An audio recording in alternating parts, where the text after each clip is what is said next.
Hi everyone, it's Rax bringing you another endgame build for the Abattoir of Zir that should be coming out tomorrow, the Bone Spear Necromancer endgame guide. This is one of my favorite builds of all time in Diablo 4. It was godly before the game launched, on the game launch, in Season 1, in Season 2. It kept getting nerfed, and guess what? It's still one of the best builds in the game. And in my opinion, I think it's probably the best option for the Abattoir. It's that or the Infamous Necro.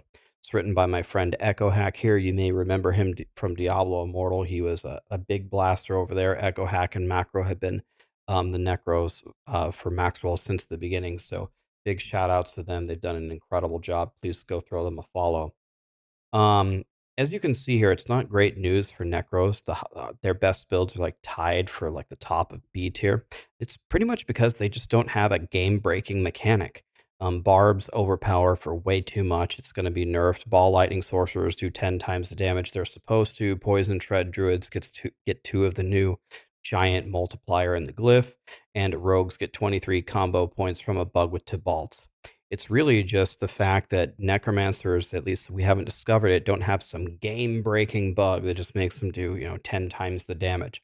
They're going to do the best that they can, though, and I'm really hoping that I'm wrong. I'm really hoping that this bone spear just starts dominating and catches fire and just destroys, but let's go through how to build it. The thing about the Bone Spear Necro is this is one of the setups that it's really, really locked in. It's very hard to find different ways to build Bone Spear, in my opinion. There's really only 2 decisions that you can make. So looking at this setup, um, you either set it up the way that Echo Hack has, or you set it up where you do a curse, and the curse lets you take amplified damage, which lets you not only get more damage but also take advantage of the curse. But the problem is you have to manually curse.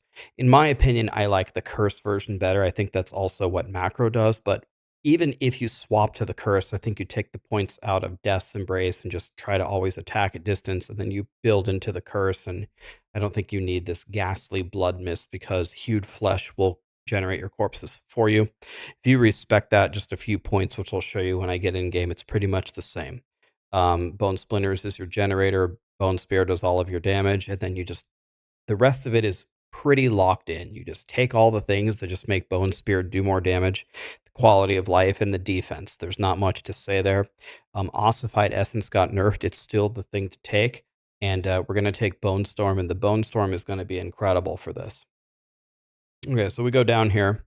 And I'm guessing if any of you are watching this video, I mean, this is a super end game guide. I'm guessing that you've seen Bone Spear before, right? There are some setups that I've seen where people, they opt not to take the Varshan ring and they opt not to take the lidless wall. Like maybe they have a grandfather or something. I'm telling you, I think that that is a mistake. I think you need to take lidless wall, and I think you should take the ring exactly as Echo Hack has built it here. If you take this ring off, your quality of life goes way down.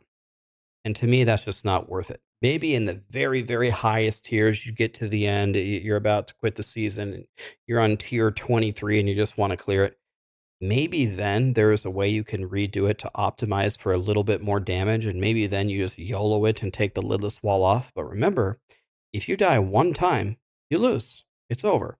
In hardcore, your character just straight up dies, but in softcore, you lose the key. So you're going to lose the whole clear. All the loot is at the end, all the upgrades are at the end. So if you die, it's going to penalize you.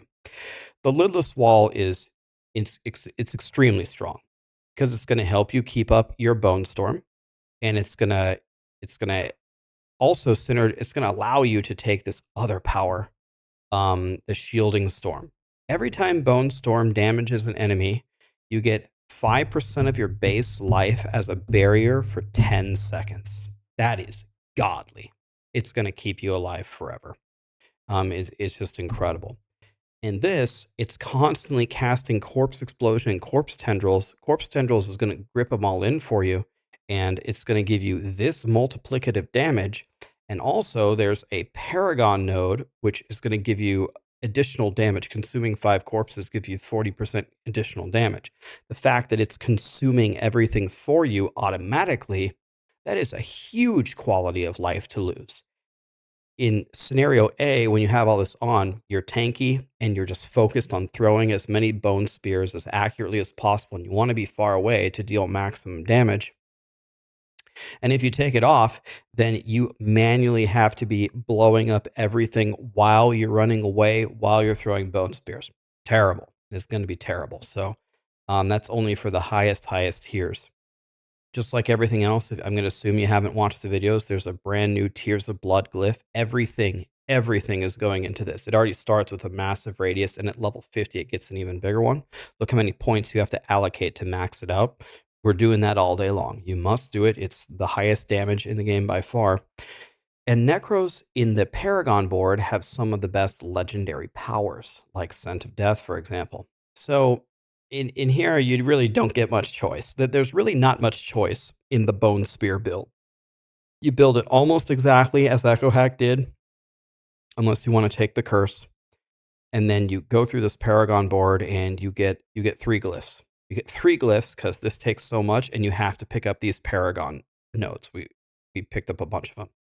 So very straightforward here. So let's jump into the game, and how would you actually play this? So here is me with the curse here. And so what you do is kind of like anything else. You evade through to apply all of your vampiric powers. And if you have the curse, you're going to want to curse them. Then you can activate your Bone Storm. Then just throw Bone Spears. If you run out, you can throw Bone Splinters. You can throw in a Corpse Tendril if you want, but in general, they are going to be cast for you.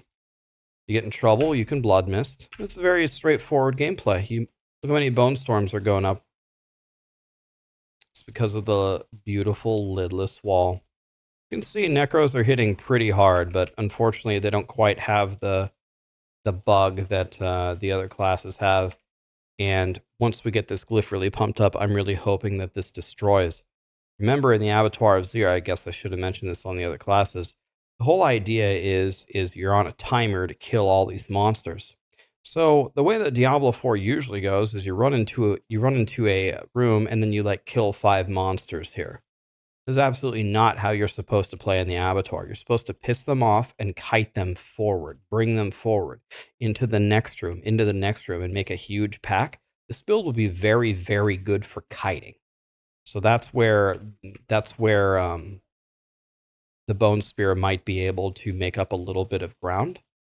But as you can see here, even without the glyph, I am hitting for the whole screen for millions and millions and millions of damage.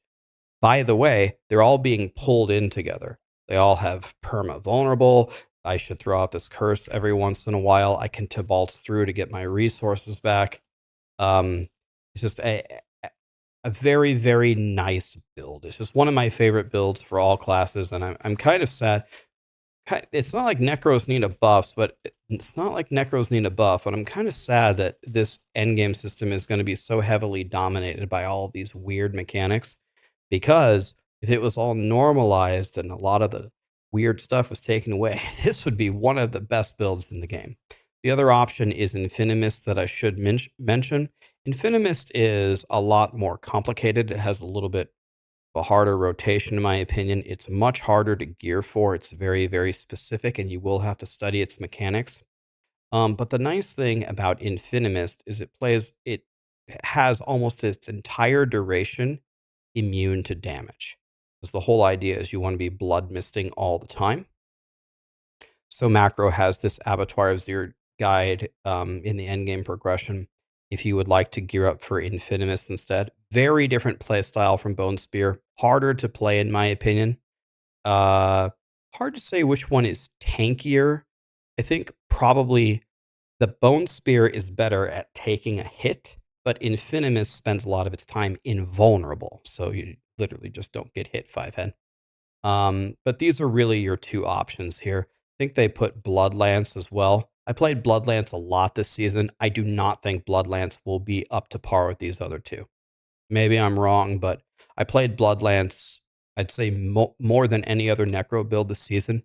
It's good, but I don't think it's at the same level. Anyway, that's the Necro. I'm really hoping they do better than I anticipate. If Necros clear level 25, especially if they clear it with Bone Spear, because I like Bone Spear a lot better than Infinimist, that's going to make me really happy. But make sure you throw a follow to Macro and Echo Hack. I've got one more build guide coming out for you, the Rogue. I'll talk about Twisting Blades and Pen Shot and maybe a little bit of Rapid Fire from Woody and Dioxide. And then we're going to be ready. I'm going to do a massive stream on Tuesday. Going to try to clear level 25 on solo, on hardcore. Going to be exciting. Hope to see you there. Thank you.